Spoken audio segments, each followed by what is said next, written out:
प्रिय विद्यार्थियों, हम अपने पिछले वीडियो में जो कवि कबीर पर विचार कर रहे थे संत काव्य परंपरा के अंतर्गत अपनी उसी बात को आगे बढ़ाते हैं। संत काव्य के प्रेरक तत्व। संत कवि अपने नाम के अनुरूप सारग्राही स्वभाव वाले व्यक्ति थे। इन्होंने अपने समय के परिवेश द्वारा समग्र रूप से प्रेरक तत्व ग्रहण किए। सामान्यतः संत मत को नाथ पंथ का परिवर्तित या विकसित रूप माना जाता है। नाथ पंथ की साधना पद्धति में तंत्र मंत्र एवं योग साधना को बहुत महत्व प्रदान किया जाता है। जनता पर नाथ पंथ योगियों का गहरा एवं व्यापक प्रभाव था।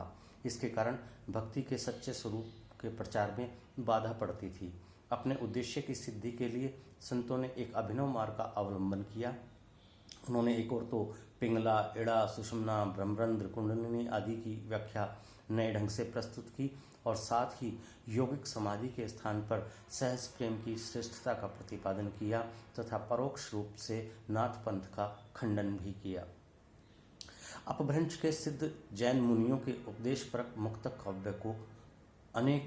मुक्त काव्य की जो अनेक विशेषताएं हैं वो संत कवियों ने भी ग्रहण की, जैसे परंपरागत व्यवस्था का विरोध, बाह्याचारों का खंडन, स्वानुभूतियों की व्यंजना, रूपक उलटबासियों एवं प्रतीकों का प्रयोग, मुक्तक पद शैली का प्रयोग, जनभाषा का प्रयोग। उन्होंने अपने समय में प्रचलित विभिन्न धर्म संप्रदायों के उपयोगी तत्व ग्रहण किए और जनता को एक सामान्य धर्म मार्ग के प्रति उन्मुख करने का प्रयत्न किया, जैसे वैष्णवों में अहिंसा का तत्व एवं राम, गोविंद, हरि आदि शब्द, सूफी संतों से उनकी प्रेम की पीर, इस्लाम धर्म से वर्ण व्यवस्था एवं मूर्ति पूजा का विरोध, महाराष्ट्र के संतों जिनमें ज्ञानेश्वर, नामदेव, मुक्तबाई, एकनाथ, तुलाराम आदि थे, उनसे प्रणय निवेदन, गुरु का महत्व, मूर्ति पूजा व जाति पाति व्यवस्था का विरोध, योग साधना का खंडन, हिंदू मुसलमान की एकता का प्रतिपादन आदि तत्व ग्रहण किए। संत काव्य की परंपरा। यद्यपि महाराष्ट्र के नामदेव संत काव्य परंपरा के प्रवर्तक थे, तथापि उत्तर भारत के अधिकांश विद्वान कबीर को ही संत काव्य का प्रवर्तक मानते हैं। इसका मुख्य कारण यह है कि नामदेव का व्यक्तित्व कोमल था और वे किसी प्रकार के संघर्ष, टकराव या वाद विवाद में कभी भी प्रवृत्त नहीं हुए, जबकि कबीर का व्यक्तित्व अक्खड़ था। उन्होंने अपनी प्रखर प्रतिभा, सुदृढ़ व्यक्तित्व, प्रौढ़ चिंतन, कवि सुलभ सहृदयता एवं मार्मिक व्यंजना शैली के बल पर संत मत और संत काव्य का प्रचार उत्तर भारत में किया। कबीरदास जी के अतिरिक्त हिंदी के संत काव्य की परंपरा में ये नाम भी अत्यंत महत्वपूर्ण हैं, जिनमें रैदास, धर्मदास, नानक, दादू, सुंदरदास, रज्जब, पलटू साहब, मलूकदास, जगजीवन दास, दरिया साहब, तुलसी साहब, दयाबाई, सहजोबाई आदि के नाम आते हैं। हिंदी की प्रसिद्ध कवित्री मीराबाई इन्हीं संत कवि रैदास या रविदास को अपना गुरु मानती थी। दूसरी ओर कबीर ने विशिष्टाद्वैतवादी वैष्णव आचार्य रामानंद जी को अपना दीक्षा गुरु बनाया था। कबीर के पश्चात संत मत नए नए रूप धारण करके निर्बाध रूप से आगे चलता रहा। उसके अनुयायी आज भी पाए जाते हैं। संत कवि कबीर संत काव्य धारा के प्रतिनिधि माने जाते हैं। संत कवियों का योगदान कबीर के रूप में आंका जा सकता है। कबीर का आविर्भाव ऐसे काल में हुआ जब सामाजिक जीवन में नाथपंथी और शाक्त सिद्ध गायक अपनी अपनी अटपटी वाणी में अलख निरंजन की मनमानी व्याख्या कर रहे थे और पंडित तथा शेख मुल्ला संप्रदायवाद को बढ़ावा देकर केवल बाह्य आचार विचार को ही धर्माचरण का नाम दे रहे थे। इस तरह के आडंबरों एवं रूढ़ियों से सारा समाज भ्रांत होकर के भटक रहा था और समाज में अनेक बुराइयां घर करती जा रही थी। तत्कालीन समाज की इस हालत को देखकर मध्य युग में ऐसे संत कवियों ने समाज सुधार का उद्घोष किया। कबीर उन समाज सुधारक संत कवियों में अग्रणी माने जाते हैं। उन्होंने अपनी अनगढ़ भाषा में उपदेशात्मकता का जो समावेश किया है वह लोक कल्याण का मार्गदर्शक सहज रूप से कर सकता है। कबीर का वर्ण विषय। कबीर के काव्य का कोई एक वर्ण विषय नहीं है। कबीर ग्रंथावली में संकलित उनकी साखियां 59 अंगों में विभक्त हैं। उनकी साखियों में पाखंड, आडंबर और अंधविश्वास के खंडन के साथ साथ आत्मा परमात्मा, जीवन जगत, सदाचार लोकाचार, भक्ति भावना एवं पवित्र साधना आदि कई विषयों पर विचार व्यक्त किए गए हैं। उनकी व्यक्त विचारधारा में एक रूपता भी नहीं है। शब्द और रमणियों में भी विषय वैविध्य है। विषय विवेचन की दृष्टि से उनके काव्य में एकेश्वरवाद, सुधारवाद, शक्तिवाद, सामाजिक मानवतावाद, रहस्यवाद आदि अनेक रूप देखे जा सकते हैं। अब हम सबसे पहले कबीर का समाज सुधारक रूप देखेंगे। कबीर मूलतः सुधारवादी संत कवि थे। उनके काव्य में प्रमुखतया खंडन मंडन की प्रवृत्ति दिखाई देती है। इस रूप में उन्होंने अपनी कविताओं के माध्यम से तत्कालीन समाज में व्याप्त भेदभावों, पाखंडों, आडंबरों, अंधविश्वासों का पुरजोर खंडन किया। कबीर के काव्य में धर्म और समाज सुधार की भावना अन्यतम स्थान रखती है। उनके खंडन मंडन का मूल उद्देश्य ही यही था। वे थोथे और हास्यास्पद धार्मिक और सामाजिक बंधनों से ऊपर उठकर एक दृढ़ आत्मविश्वास का भाव पैदा करना चाहते थे।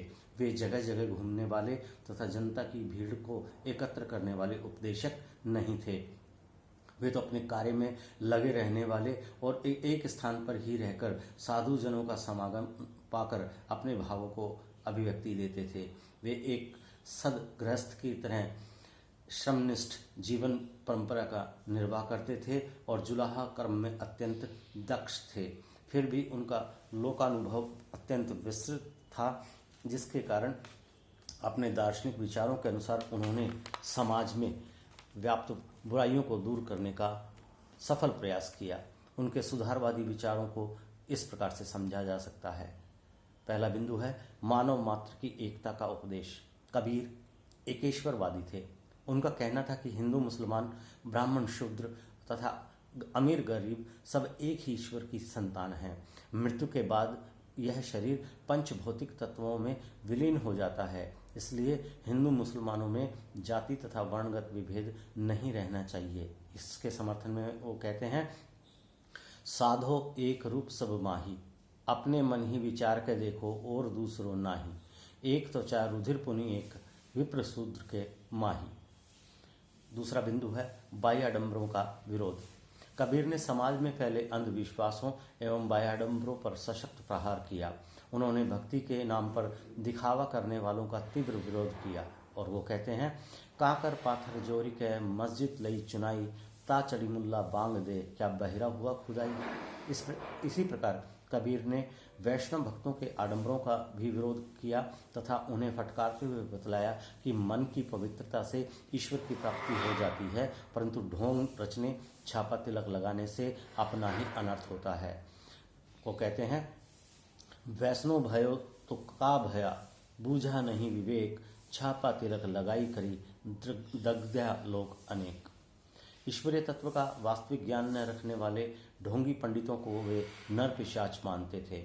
ऐसे लोग समाज में पाखंड का ही प्रसार करते हैं और सामान्य जनता को धोखे में रखकर अपना स्वार्थ साधते हैं। ऐसे लोगों को फटकारते हुए वो कहते हैं, करता दी से कीर्तन चंचा कर करी तू, जाने बूझे कुछ नहीं, यूं ही आधा रूंड। अगला बिंदु है अंधविश्वासों का खंडन। कबीर ने सामाजिक जीवन में प्रचलित अंधविश्वासों का खुलकर विरोध किया। उन्होंने स्पष्ट कहा है कि यदि सिर मुंडाने से स्वर्ग मिलता है तो भेड़ों को बार बार मूंडने से पहले ही स्वर्ग मिल जाता। वो कहते हैं, मूंड मुंडाए हरि मिले, हर कोई लई मुंडाई, बार बार के मूंडते भेड़ न बैकुंठ जाई। इसी प्रसंग में उन्होंने ईश्वर को प्राप्त करने के लिए तीर्थों में जाना, मंदिरों या मस्जिद में जाकर प्रार्थना करना भी अनावश्यक बताया है।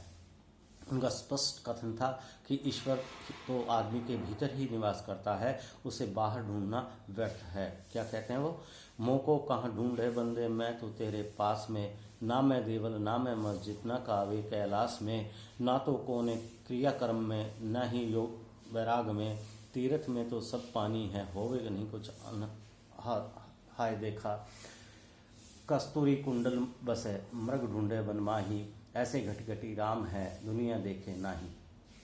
अगला बिंदु मूर्ति पूजा का विरोध। कबीर ने मूर्ति पूजा का विरोध किया। उन्होंने स्पष्ट ही कहा, पत्थर की प्रतिमा में भगवान नहीं रहते, उसकी पूजा करने से कोई लाभ नहीं। कहते हैं, पाहन पूजे हरि मिले तो मैं पूजू पहाड़, ताते त चाकी भली पीस खाए संसार। ऐसे मूर्तिक पूजक लोगों को उन्होंने अपना ही अहित करने वाला बतलाया है।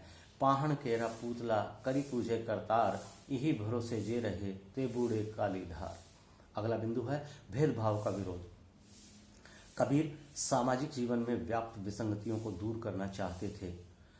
तत्कालीन समाज में एक और बहुदेववाद प्रचलित था और जनता भक्ति तथा धर्म के नाम पर मानवता से हीन हो रही थी। इसलिए कबीर ने राम और रहीम को एक बतलाकर एकेश्वरवाद का प्रतिपादन किया।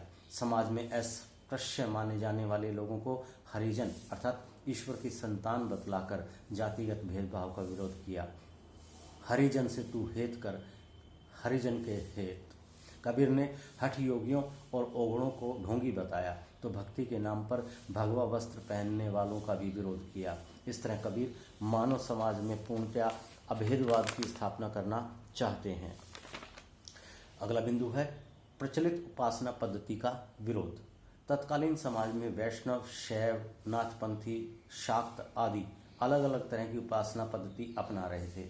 उनकी उपासना पद्धति कोरा दिखावा थी। कबीर ने उसका विरोध करते हुए स्पष्ट कहा है कि उपासना का रहस्य तो अलग ही है, इसके मर्म को समझने वाला ही सच्ची उपासना कर पाता है।